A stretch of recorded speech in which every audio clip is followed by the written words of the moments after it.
મારી વાત કરું તો હું સવારે વહેલા ઉઠું 5 વાગે તો કોઈ પણ વ્યક્તિ એક્ટિવા બાઇક ટ્રેક્ટર છાપાવાળો ચાવાળો દરેકને નમસ્કાર કરું છું. બેન દીકરી જાય તો નમસ્કાર કરું છું. અને મારા દરેક શર્ટ ઉપર દેવેન્દ્રભાઈ તમને ખબર છે સાહેબ નમસ્કાર લખેલું, કોઈ પણ ગમે ત્યારે જુઓ.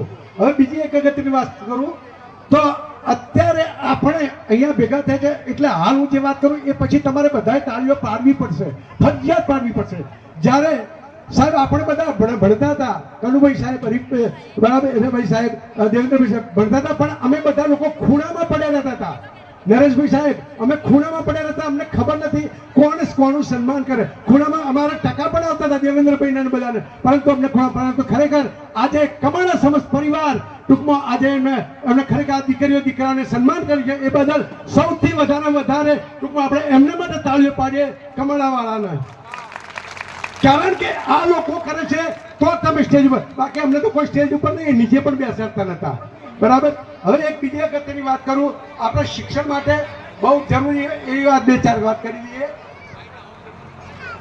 બીજું ખાસ આપણે અને માતા પિતાને ખાસ નમ્ર વિનંતી કે દીકરા દીકરીને જે કોઈ લાઈન લેવી હોય, કોમર્સ લેવું હોય, આર્ટ્સ લેવું હોય, સાયન્સ લેવું હોય, ITI કરવું, એમ જ ભણાવજો. કેમ કે તમે બીજું ભણાવવા જશો ને તો એનો રસ નહીં લાગે અને ટૂંકમાં એને મજા પણ નહીં આવે. તો ખરેખર એ લાઈન લેવાનો પ્રયત્ન કરે. દીકરાઓ દીકરીઓ પણ એની બહેનપણીઓ કોઈ ભણતી હોય કે ના મારે કોમર્સ લેવું છે, મારે સાયન્સ લેવું, પણ ના કરતા. બીજું સારું ભણશો, એક અગત્યની વાત સાહેબ શિક્ષણની માટે કે સારું ભણશો તો સારું સગપણ કે લગ્ન માટે તમારે ક્યાંય જવું નહીં પડે. ઓટોમેટિક લોકો તમારા ઘેર દોડતા હશે. છોકરી સારું ભણતી હશે તો પણ દોડતા હશે, છોકરો સારું ભણતા હશે તો પણ દોડતા હશે. એટલા માટે શિક્ષણ માટે એ પણ બહુ જરૂરી છે. પછી બીજું આપણા સમાજમાં હજી શિક્ષણ દેવેન્દ્રભાઈ કીધું બહુ ઓછા છે, ત્યાં 18 થી 20 છોકરા. તો આપણે ખૂબ જ ભણીએ અને તમારા માતા પિતા કુટુંબ સમાજ અને ગામનું તમે નામ રોશન કરો અને માતા પિતાના સપના પણ પૂરા કરવાને ભણાવો. તમારી આવનારી બીજું શિક્ષણ થી એક બીજો શું થાય કે તમારી આવનારી પત્ની પતિ બાળકોના સપના પણ તમે પૂરા કરી શકશો. તેઓ સારું જીવન જીવી શકશે, બંગલા ગાડી વાડી બંગલામાં રહી શકો અને તમે પણ વટથી રહી શકશો અને ચકાચક ટનાટન જિંદગી જીવી શકશો. બરાબર. બીજું શિક્ષણ જીવનમાં બહુ જરૂરી છે અને ભણ્યા પછી તમને નોકરી મળશે એટલે તમારું માન ઇજ્જત વધશે, તે પણ ઓછું નથી.